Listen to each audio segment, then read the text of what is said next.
Hi, welcome. It's time for another chapter from the Susan B. Anthony, Who Was Susan B. Anthony book, and a reading from a candidate. So, my name is Susan Buchser-Lochocki.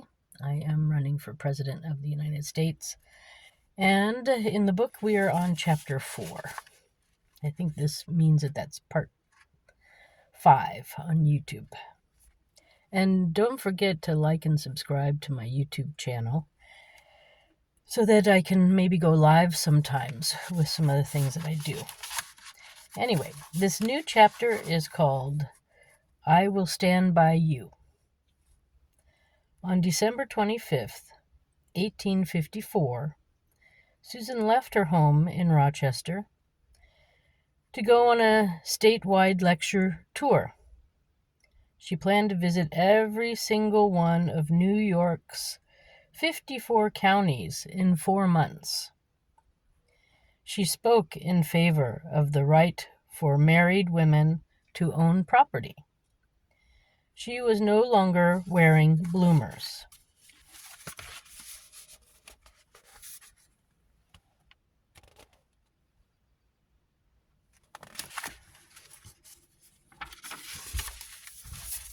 Sometimes she had been surrounded by jeering crowds just for wearing them.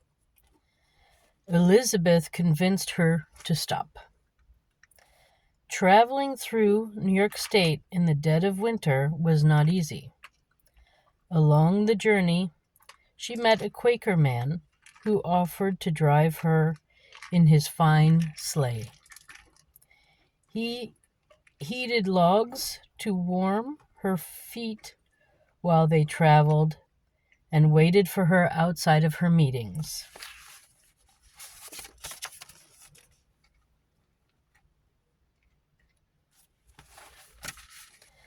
Susan was glad for the comfort until it turned out the man wanted to marry her.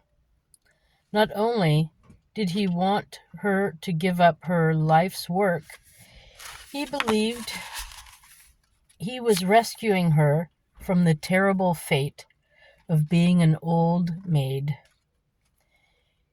In the 1850s, most people thought that there was nothing worse than being a single woman, an old maid.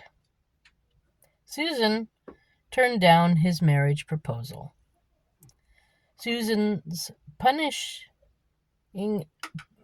punishing schedule gave her terrible back pain, but she continued on. She kept careful accounts of all the money she spent.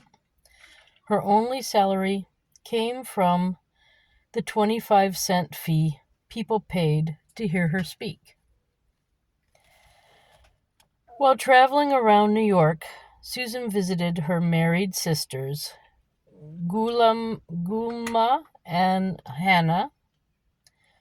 Her sisters were proud of the work she was doing.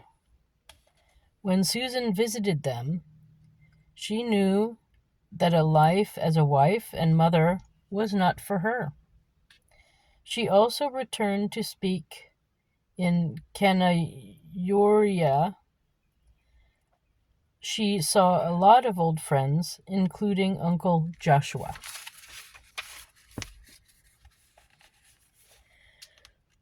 When the staff of her old school tried to get her to return as a teacher, her uncle said no. Anyone could teach, her uncle said, but Susan's real calling was to go around and set people's thinking about the laws. She returned home for a rest with her family. Her sister Mary, now a teacher, her brother Merritt, talked about his plans to move out to Kansas to join the abolitionist leader John Brown.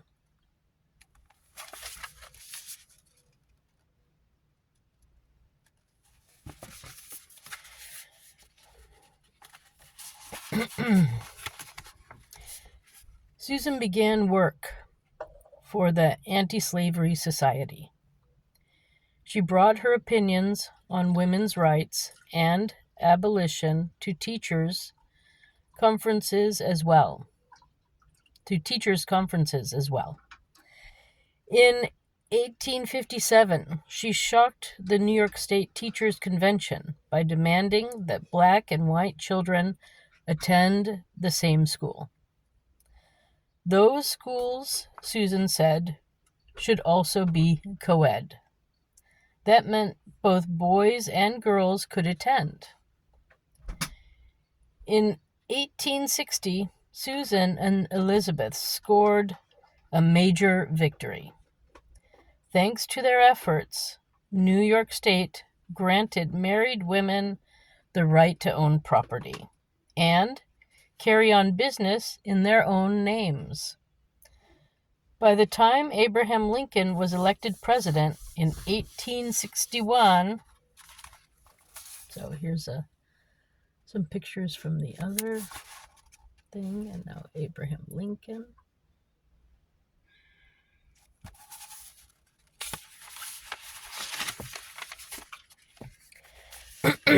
Susan was hard at work for the abolitionist movement. At that time, even though Lincoln was personally against slavery, he still defended the rights of slave owners. He promised to stop the spread of slavery rather than get rid of it. Susan would accept nothing less than the end of slavery and equal rights for African Americans. She put together an abolitionist lecture tour with Elizabeth.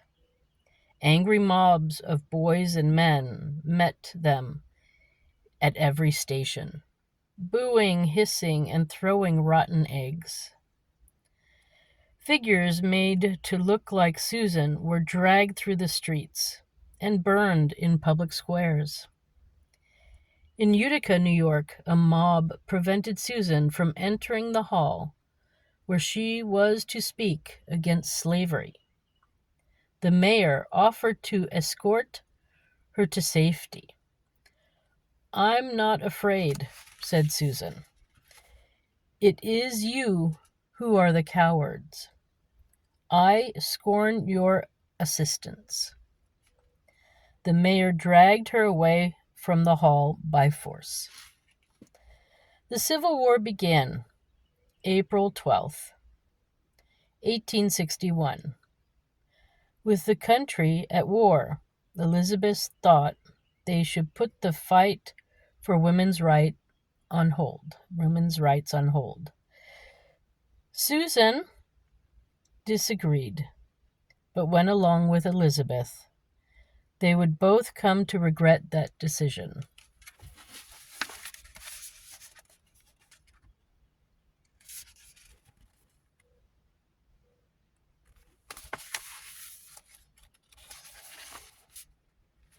Okay, so that's the end of chapter 4.